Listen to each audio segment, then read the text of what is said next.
Olá, meu nome é Juliano Biziac, eu sou especialista em Direito do Agronegócio e o objetivo desse canal é trazer informações relacionadas ao dia a dia do segmento, trazendo informações práticas, tanto para os advogados que já atuam dentro do segmento, como aqueles que estão pensando em fazer uma alteração de rota dentro da advocacia, buscando uma nova especialidade. Então, este vídeo é direcionado para vocês.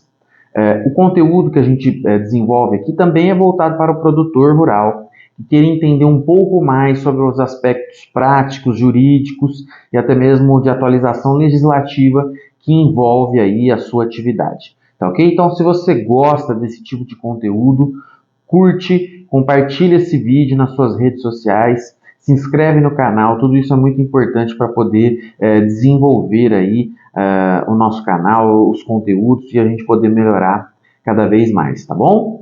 E hoje nós vamos falar sobre um assunto que é relacionado ao crédito rural, mas que é pouco...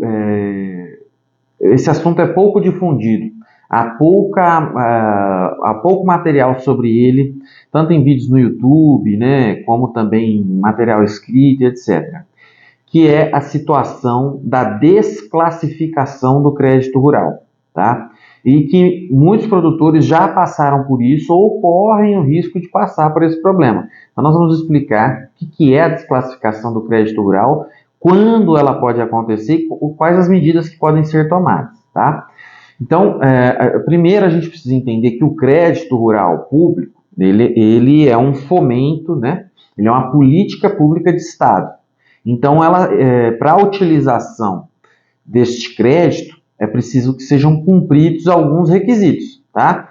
E quais são os principais requisitos, né, desses que são exigidos pela lei? Primeiro, ao pedir um custeio agrícola, por exemplo, o produtor precisa trazer um projeto agrícola, de quais os custos ele vai direcionar para a execução da sua atividade rural, né? E isso vai vincular o crédito que ele pega na instituição financeira. Inclusive, se houver uma alteração nesse projeto agrícola, ele precisa informar a instituição financeira para que aquele crédito que vai ser liberado para ele esteja de acordo com o projeto agrícola. Por quê? Porque o crédito rural só é liberado para o exercício da atividade rural, certo? Só que em alguns casos pode acontecer ou desvio desse dinheiro. Então, o produtor rural pega o dinheiro, mas não utiliza para os fins descritos no seu projeto agrícola. Então, ele pega 300 mil reais, por exemplo, e desses 300 mil, uma parte ele compra uma caminhonete, o restante ele conserta uma cerca, mas ele não executa a atividade rural, no caso do custeio agrícola. O que é considerado isso? É considerado um desvio de finalidade do crédito rural, certo? E por conta deste desvio de finalidade, este crédito deixa de ser rural e passa a ser o crédito tradicional das instituições financeiras. Qual que é a consequência disso? O aumento dos encargos financeiros que o produtor rural vai ter que pagar na operação.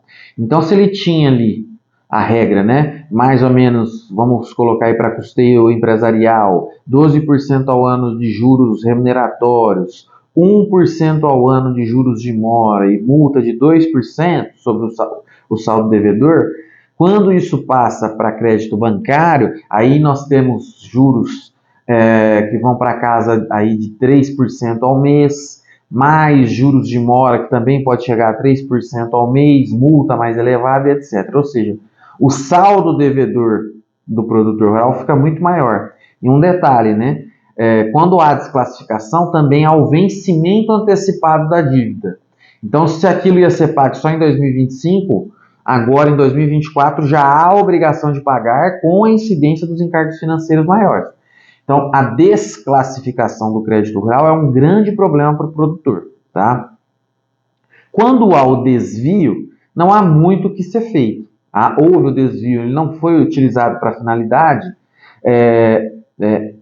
é possível tentar algumas medidas ainda, mas é muito difícil a reversão novamente dessa desclassificação. Agora, em alguns casos, há desclassificação, mas por inobservância de alguns detalhes dentro da operação de custeio agrícola, por exemplo.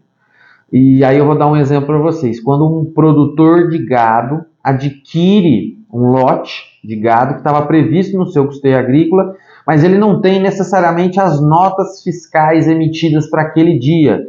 Ou ela foi emitida em um período posterior, ou foi emitido um outro documento que não as notas fiscais para documentar aquela aquisição.